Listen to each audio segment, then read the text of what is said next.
Ms. Cooper's motion for a new trial.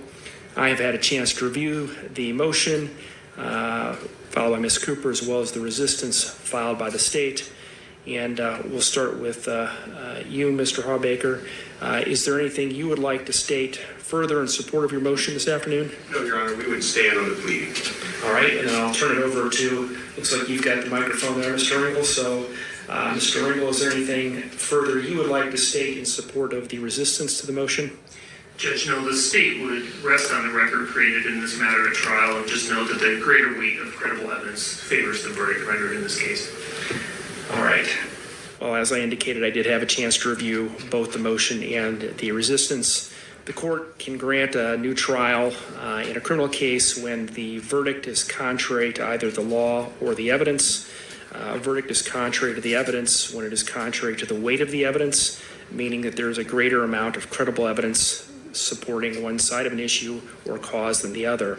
In other words, the question before the court is whether there is a greater amount of credible evidence which suggests the verdict rendered was a miscarriage of justice. That is not the case here. I have considered all of the evidence in this case and the statements and arguments made by the parties in their related filings, and I find that the greater weight of evidence supports the verdict. Without reciting all of the evidence that supports the verdict, it includes Ms. Cooper's relationship with Mr. Danker and the messages with Mr. Danker both before and particularly the night and morning of the murder, messages which directly implicate Ms. Cooper and Ryan Cooper's death. Accordingly, the motion for a new trial is denied, and we will turn then to sentencing. At this point, is there any legal cause to be shown why judgment and sentence should not now be had that you're aware of, Mr. Ringel? No, Your Honor. How about you, Mr. Hawbaker? No, Your Honor. Mr. Ringel, does the state wish to be heard with respect to sentencing? Judge, the state is just requesting that the court impose a sentence of life in prison without parole. Mr. Hawbaker, do you wish to be heard with respect to sentencing? It's required by statute, Your Honor, so no. Okay. Ms. Cooper, Iowa law requires that I give you an opportunity to address me before I render judgment in your case.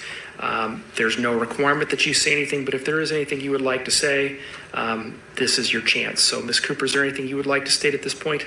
I respectfully say no, Your Honor. All right. Then, Mr. Ringel, I understand that there are some oral victim impact statements to be made. Is that correct? That's correct, Your Honor. There are two. Okay. And I'm not sure who and where they are, but...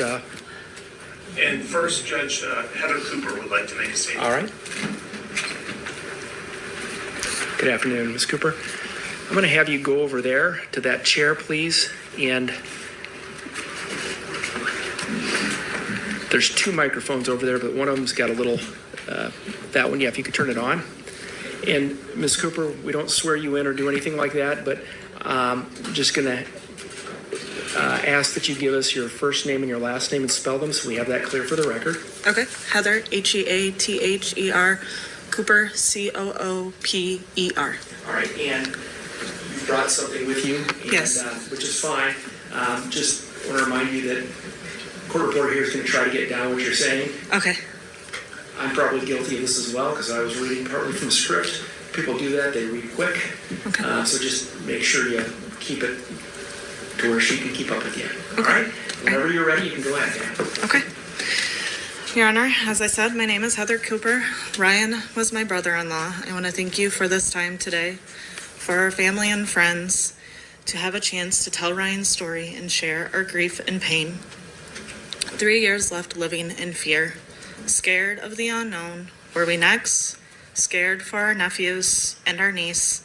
At first, we thought, was this an unknown grudge to a person? Them and your brother's murder with family acreage. During all this time, your brother's murder is parading around the community, portraying herself as a grieving widow and a victim.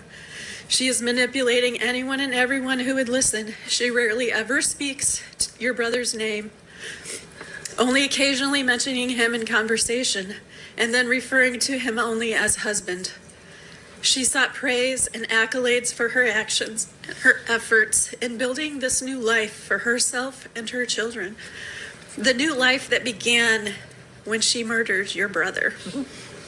She even expresses to others how she felt the Cooper family was failing to support her and the children, like we had just abandoned them altogether and were choosing to exclude them from our family.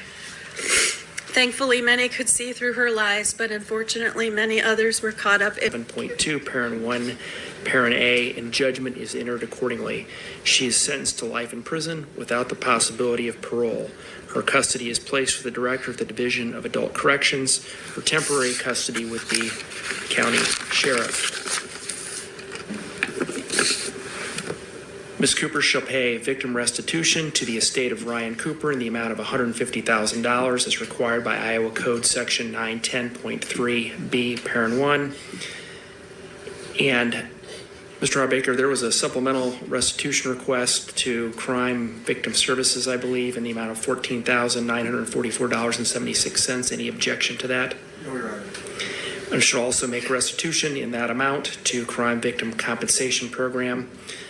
Ms. Cooper shall also make restitution for court costs in the amount established by the clerk of court and restitution for court-appointed counsel fees. Are you requesting any fees, Mr. Hardbaker? No, Your Honor. Of court, no later than 30 days from today's date. Perfection of your appeal on that matter is jurisdictional. Failure to comply with the provisions set out in Iowa Criminal Code Chapter 814 would preclude you from your right to pursue an appeal. If you do want to appeal, you have to have a copy of your notice of appeal served on or delivered to the Iowa Attorney General's office. I believe that concludes the record. Mr. Ringel, is there any further record that the state believes needs to be made at this point? No, Your Honor, thank you. Mr. Hardbaker, any further record that you believe needs to be made? No, Your Honor. All right, then that will conclude the record. Counsel, can I just, when you get a moment, can I talk to each of you just real quick?